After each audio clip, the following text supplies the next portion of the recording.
Bonjour à tous et bienvenue sur la pause RH. Pour ceux qui nous rejoignent ici pour la première fois, je me présente, je m'appelle Sabrina, je suis une RH passionnée et ici je vous dévoile tout ce que je sais du monde du recrutement et de ma vie d'expatriée au Canada. Et pour cette vidéo, j'ai choisi un thème qui va parler du coût de la vie parce que je pense que c'est aussi important que trouver du travail ou comment le marché de l'emploi se comporte au Québec, savoir un petit peu combien ça coûte de vivre ici. Je pense que c'est important pour toutes les personnes qui veulent s'installer. Donc j'espère que je vous donnerai plein d'informations utiles. Écoutez bien.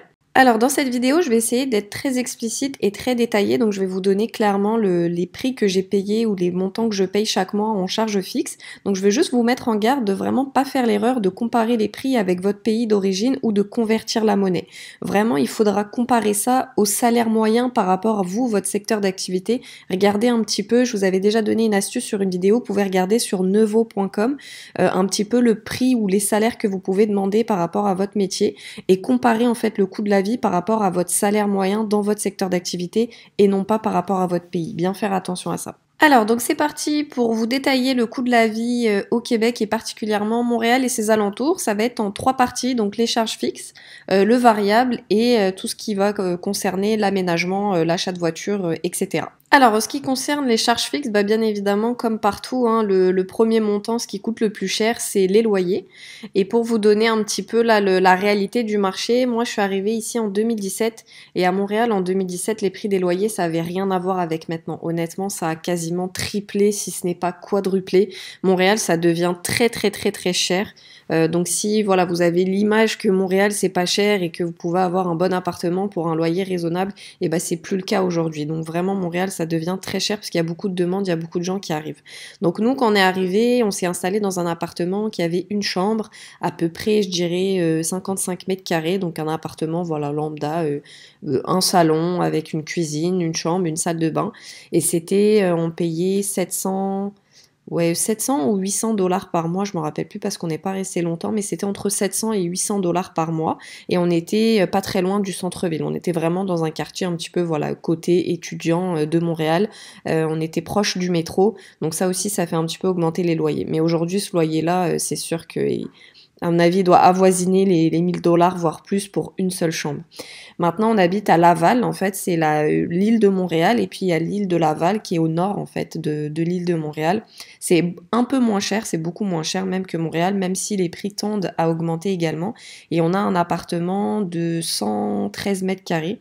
On a 3 chambres, on a 2 balcons, on est proche du métro aussi, on est à 10 minutes à pied du métro à Laval, et on paye 1200 par mois de loyer pour 110 mètres carrés. Mais ça, c'est vraiment les prix de 2018. C'est un loyer qu'on avait négocié en 2018. Aujourd'hui, ce loyer-là, clairement, il serait beaucoup plus cher. Nous, c'est vraiment une affaire parce qu'on est arrivé voilà, un peu plus tôt. Aujourd'hui, ce loyer, je pense que pour le même loyer à Laval, pour 1200, à Laval, vous avez des appartements avec 2 chambres seulement. Donc vraiment bien prévoir ça dans votre budget. Je vais vous mettre ici un petit peu pour vous faire une idée. Vous pouvez regarder sur Kijiji. Donc Kijiji, c'est un petit peu le bon coin canadien et là vous allez avoir un petit peu toutes les opportunités de location et ça marche beaucoup aussi avec le Facebook Marketplace. Il y a beaucoup d'appartements à louer sur le Facebook Marketplace. Donc ça, c'est les 2 endroits où vous pouvez chercher un logement. Et puis ça va quand même plutôt assez vite. Ici, en fait, les baux, ils se renouvellent tous les 1er juillet. Donc entre janvier et avril, mai, on va dire, c'est là où vous avez le plus d'opportunités pour trouver un logement sur Facebook ou sur Kijiji. Ensuite, le deuxième point de budget qui est élevé dans une famille, c'est les courses, donc l'alimentation. Nous, pour un couple sans enfants, en mangeant bien, c'est-à-dire que voilà, on mange quand même pas mal de fruits, de légumes, on mange 2-3 fois de la viande par semaine, et puis moi je cuisine beaucoup, donc on en est à peu près pour 400-450 dollars par mois, en sachant que voilà, moi j'ai trouvé des techniques pour essayer de payer le moins cher possible pour chaque catégorie d'aliments. Donc pour vous donner des astuces, par exemple, je fais le global des courses, je l'ai fait à Maxi, donc c'est un peu l'équivalent de Lidl ou ouais, je dirais que c'est un peu le Lidl de France pour ceux qui connaissent Lidl en France. Donc je fais les courses principales là-bas pour les surgelés, tout ce qui va être les tartines du matin, le Nutella, le café, voilà, les produits laitiers, les yaourts, etc. J'achète vraiment à Maxi. Ensuite, je vais à Sami Fruits. C'est un peu comme un grand déstockage de fruits et légumes et c'est les meilleurs prix que j'ai trouvé pour les fruits et légumes à Sami Fruits. Donc là, franchement, il y a vraiment des bons prix. Après, Après, je vais acheter la viande en boucherie ou directement auprès d'une ferme. On est à peu près pour peut-être 80 $ par mois de viande, vraiment de qualité, en mangeant de la viande rouge, ce qui coûte quand même cher, la viande rouge. Et le dernier point, en fait, il y a un truc ici, un magasin qui s'appelle Bulk and Barn, là je vais vous le mettre ici. C'est un petit peu tout ce qui va être pour les aliments secs, donc le riz, les amandes, les noix de cajou, même acheter de la farine en gros, du sucre, acheter tout ce qui concerne pour faire de la pâtisserie, etc. Il y a vraiment des bons prix aussi, ça fait un peu comme du déstockage, c'est des aliments en vrac, mais quand même de bonne qualité, il y a toutes les épices que vous voulez et tout, et c'est vraiment sympa. Donc voilà, globalement, c'est les trois spots sur lesquels je fais mes courses. Et par mois, à peu près, il y en a pour 450 $ pour un couple sans enfant. Ensuite, troisième spot aussi qui peut coûter assez cher, ici, c'est l'électricité, en sachant qu'ici, quasiment dans tous les logements, tout est électrique. Donc il n'y a quasiment rien au gaz, donc pardon. Donc il y a vraiment gazinière électrique, radiateur électrique, eau chaude, ballon d'eau chaude électrique. Donc tout est électrique, donc l'électricité ça peut vite chiffrer. Mais moi je trouve ça très raisonnable en termes de prix, honnêtement, comme on a des hivers qui peuvent aller jusqu'à moins 20 degrés, et il faut chauffer un appartement complet juste avec des radiateurs électriques. Moi je trouve que ça va les prix. En moyenne en hiver on paye à peu près 120 $ par mois pour l'eau chaude, l'électricité, et comme j'ai dit on a 115 mètres carrés, enfin 110 mètres carrés à peu près. Donc 110 mètres carrés à chauffer avec des hivers à moins 20, 120 $ par mois. Et l'été avec seulement la clim, donc là il y a l'eau chaude, la gazinière, etc. plus la clim, on est vraiment pas cher, on est à peu près à 40 $ par mois. Donc voilà, ça c'est les budgets à peu près pour l'électricité. Mais ça va beaucoup dépendre de la qualité de votre logement. En fait, faut faire attention à ça quand vous prenez un logement à Montréal. Vaut mieux mettre plus cher de loyer et avoir un logement très bien isolé avec du double vitrage que vouloir faire un petit peu la pince sur le prix du loyer, et après vous allez morfler en termes d'électricité pour chauffer la maison. Donc bien faire attention à ça. Double vitrage, très bonne isolation, acheter essayer de louer dans du plus récent possible ou au moins dans du rénové pour éviter des surprises avec la facture d'électricité. Alors ensuite, sujet épineux, tout ce qui concerne téléphone, internet, faut savoir au Canada, c'est particulièrement hors de prix. Honnêtement, tout ce qui est téléphonie, c'est super cher. Donc si vous venez de France comme moi, oubliez Free. Ici, il n'y a pas Free, t'as tout compris. Ici, t'as rien compris, c'est super cher. Le téléphone, moi j'ai un forfait téléphonique de base, appel SMS illimité avec seulement 2 gigas d'internet. Donc c'est vraiment l'offre de base pour avoir un peu d'internet et appel illimité, SMS illimité. Et je paye 35 $ par mois. C'est super cher. Et dès que tu veux plus que 2 gigas, on va dire 4, 5, 6, 7, ça peut facilement monter dans les 70, 80, voire plus de 100 $ pour un forfait téléphonique. Donc c'est vraiment hors de prix. Et les forfaits free là, à 100 gigas, 20 gigas par mois, ça n'existe même pas encore ici. Ensuite, il y a l'internet maison, donc sans la télé, pareil, c'est super cher. Nous, on a trouvé une des offres, on va dire, pour un internet très bon débit. Le moins cher qu'on a trouvé sur le marché, c'est 57 $ par mois, parce que nous, on a besoin d'un débit très fort. Comme la maison est grande, il faut qu'Internet puisse aller tout au bout de la maison, donc on a besoin d'un gros débit. On est à 57 $ par mois, mais ça reste quand même très cher, et sans la télé, c'est juste pour la Wi-Fi. Ensuite, il y a l'assurance maison, donc c'est pas obligatoire dans la loi ici, mais honnêtement, je le conseille fortement parce qu'on sait jamais s'il y a le feu ou que le voisin du dessus a un dégât des eaux ou quoi. Au moins, ça peut protéger tous vos meubles et être sûr que l'assurance de votre propriétaire va pas se retourner contre vous si jamais vous êtes fautif et que par exemple c'est vous qui avez mis le feu ou qui êtes responsable d'un dégât des eaux. Donc moi, je vous conseille d'avoir une assurance maison. C'est pas très cher, nous on l'a pris avec notre banque qui s'appelle Desjardins et on paye à peu près 35 $ par mois pour assurer l'appartement de 110 mètres carrés. Donc c'est plutôt raisonnable pour ça. Ensuite, il y a l'assurance voiture. Donc nous, on a une voiture toute neuve et on est assuré tout risque, en sachant qu'ici, les assurances, c'est quand même un peu cher parce que les risques avec les accidents sur la neige, etc., avec la neige, au Québec, c'est quand même assez élevé. Donc nous, on est à 115 $ par mois, mais on est vraiment tout risque pour une voiture neuve, et les assurances de véhicules neufs, ça coûte toujours plus cher. Donc moi, je trouve ça plutôt raisonnable pour une assurance voiture. Et enfin, le dernier point pour les frais fixes, et après je pense que j'ai fait le tour si j'ai rien oublié, c'est les frais bancaires. Nous, comme je le disais, on est chez Desjardins et on paye à peu près 13 $ par mois de frais bancaires. Et puis on a juste un compte commun, donc ça permet aussi de réduire les frais. Comme on n'a pas deux comptes séparés plus un compte commun, on a tout mis ensemble, donc on réduit un petit peu les frais. Donc 13 $ par mois, ça va, je trouve ça raisonnable. Alors ensuite, donc concernant les frais variables, donc on va dire tout ce qui est sortie, cinéma, aller au parc, shopping, etc. Bah ça, je peux pas vous donner, je peux vous donner à peu près combien ça coûte, mais je peux pas vous dire le budget qu'il va falloir prévoir par ça par mois, puisque ça va vraiment dépendre de votre niveau de vie et de combien d'argent vous voulez mettre pour vous faire plaisir.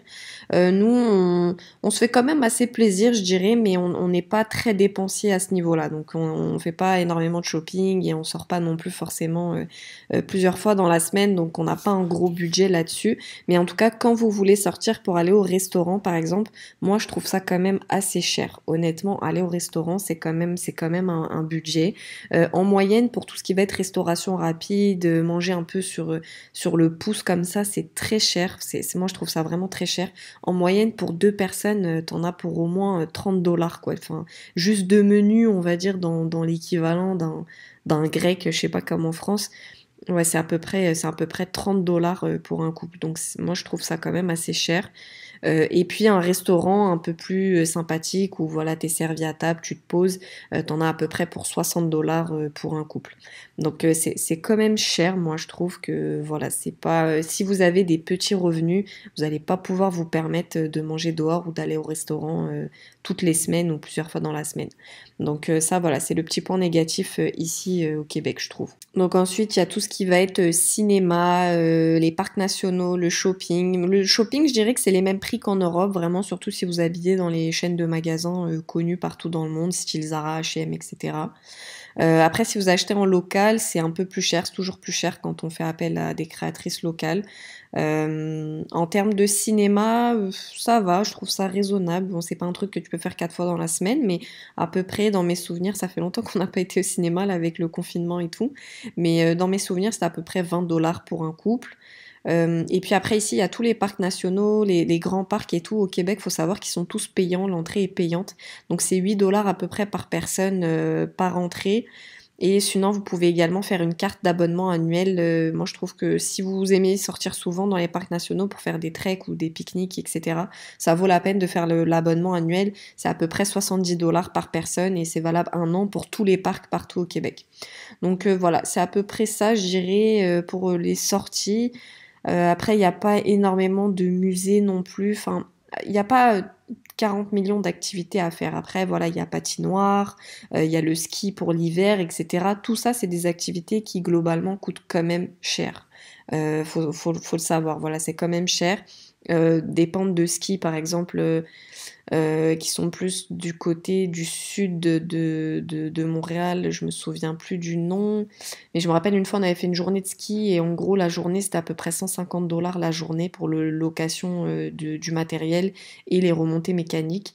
Donc c'est quand même cher. Franchement, toutes les activités d'hiver, c'est cher. Quand vous voulez aller à l'hôtel pour faire un week-end, c'est cher. L'hôtel ici en moyenne, c'est 200 dollars la nuit pour des hôtels vraiment pas du tout 4 étoiles, pas du tout super classe, etc. Donc c'est cher. Moi, honnêtement, je dis tout ce qui est variable, les sorties, les activités, c'est cher. Il y a un budget à prévoir là-dessus. Donc si je résume, nous en tout cas pour un couple, en sachant que je trouve qu'on se prive de pas grand-chose, voilà, on a quand même on a un train de vie raisonnable et on se fait plaisir quand même, on a un bel appartement, on a quand même, voilà, on a une belle voiture, etc. À peu près, je dirais qu'on est à 2500 dollars par mois de budget pour un couple sans enfants. Donc voilà, ça c'est si je résume. Et ça peut être très différent en fonction du niveau de vie que vous voulez caler. Voilà, ça peut être moins si vous voulez avoir un logement plus petit, peut-être un peu plus éloigné du métro, avoir une voiture qui va coûter moins cher en essence, payer moins cher d'électricité parce que le logement sera plus petit, moins sortir, etc. Ça va vraiment dépendre. Mais nous, en tout cas, avec notre train de vie, qui est quand même, je dirais, plutôt, voilà, aisé, modéré, on est à 2500 dollars par mois pour un couple sans enfant. Et alors ensuite, troisième et dernière partie de cette vidéo, donc je voulais vous parler un petit peu de l'ameublement, donc combien ça coûte de meubler une maison ou d'acheter une voiture. Donc concernant la voiture, c'est à peu près les mêmes prix que partout, il y a pour tout, il y a de tout en fait. Si vous voulez acheter une voiture d'occasion, premier prix, bah, tu peux trouver une voiture pour 2000 dollars, mais honnêtement je conseille pas parce qu'ici avec les hivers à -20, vaut mieux acheter une voiture de qualité, on sait jamais, sauf si tu prends le risque en fait que ta voiture tombe en panne tous les mois ou qu'elle démarre pas en plein hiver après une tempête de neige, donc faire attention à ça. Puis les véhicules neufs, bah, c'est à peu près les mêmes prix que partout, mais en dollars canadiens. Je dirais entre 30 et 50 000 dollars, tu peux avoir une voiture neuve. Après, chez les concessionnaires, bah, tu peux avoir des facilités de paiement donc voilà, ça après je dirais que le fonctionnement c'est comme partout, tu as également la possibilité de faire du leasing ou de la location. Ça c'est entre 250 et 900 dollars par mois pour louer une voiture si c'est ça qui vous intéresse comme option. Ça permet d'avoir une voiture neuve sans pour autant acheter complètement la voiture neuve.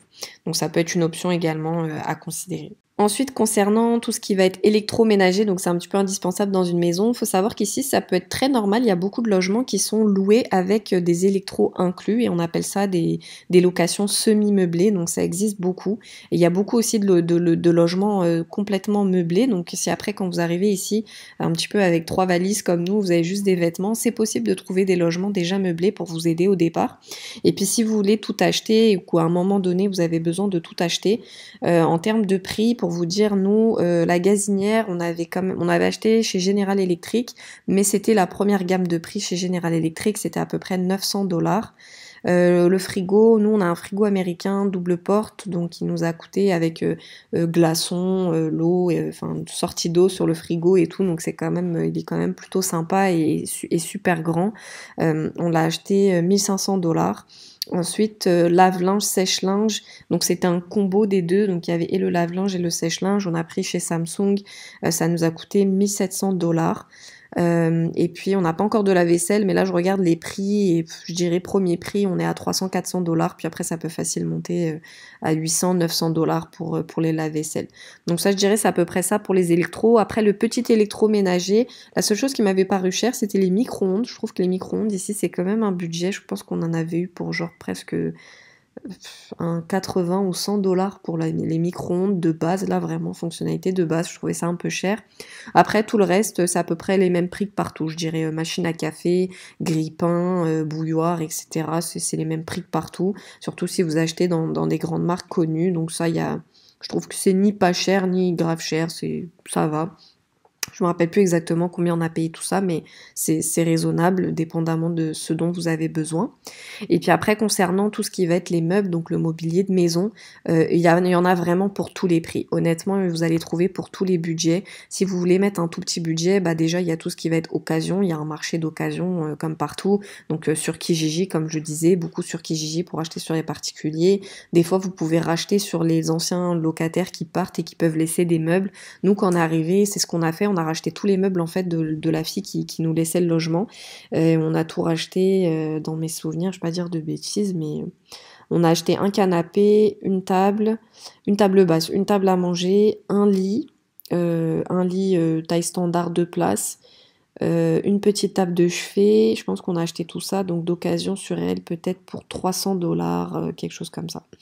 Donc c'était plutôt raisonnable. Après quand on a refait les meubles et qu'on a refait la maison, moi je me suis un petit peu fait plaisir sur le budget parce que bon voilà, on a la chance de bien gagner nos vies, donc on a pu se faire plaisir. Voilà, quand tu veux acheter des meubles de qualité, moi je trouve que ça reste raisonnable. On a acheté un canapé pour 1200 dollars, mais le canapé il mesure 3 mètres de long. Donc, et puis en plus il est électrique sur un siège, donc tu peux balancer un siège électrique. Donc je trouve que ça va, 1200 dollars. On a acheté chez Structube, donc Structube, si vous voulez regarder un petit peu la gamme de prix, je trouve que c'est un très bon rapport qualité-prix sur Structube. Après, il y a Bro et Martino comme magasin. Je vais essayer de vous en mettre là, je me rappelle plus, mais je vais vous mettre là des photos. Je pense que vous pouvez voir là sur l'image quelques photos de magasins de mobilier pour vous faire une idée des prix. Mais globalement, moi je trouve ça raisonnable en budget, franchement, pour aménager la maison, c'est raisonnable. Et puis il y a Ikea aussi au Canada, donc voilà, on peut se faire plaisir chez Ikea aussi. Et voilà, donc c'est terminé pour cette vidéo. J'ai essayé d'être le plus transparente et vous donner le plus de détails possible parce que moi, quand je cherchais ces informations avant de venir m'installer, je tombais toujours sur des personnes ou des vidéos qui tournaient un petit peu en rond. Donc moi, j'ai vraiment voulu être sincère et vous donner concrètement en fait combien je dépense pour vivre, si ça peut vous aider en toute transparence. Donc j'espère que ça a été utile et si c'est le cas, n'hésitez pas à la partager, à me donner de la force avec un petit like, un petit commentaire et puis en vous abonnant à la chaîne. Nous, on se retrouve bientôt pour une une prochaine vidéo. Je sais qu'en ce moment, je suis pas très régulière. Je suis vraiment désolée. Normalement, dans la promesse, c'était une vidéo par semaine. Mais là, avec tout le travail que j'ai avec l'entreprise, c'est difficile pour moi de tenir les échéances. Mais j'essaie du mieux que je peux de vous aider dès que j'ai un moment. Donc, on se retrouve bientôt sur la pause RH.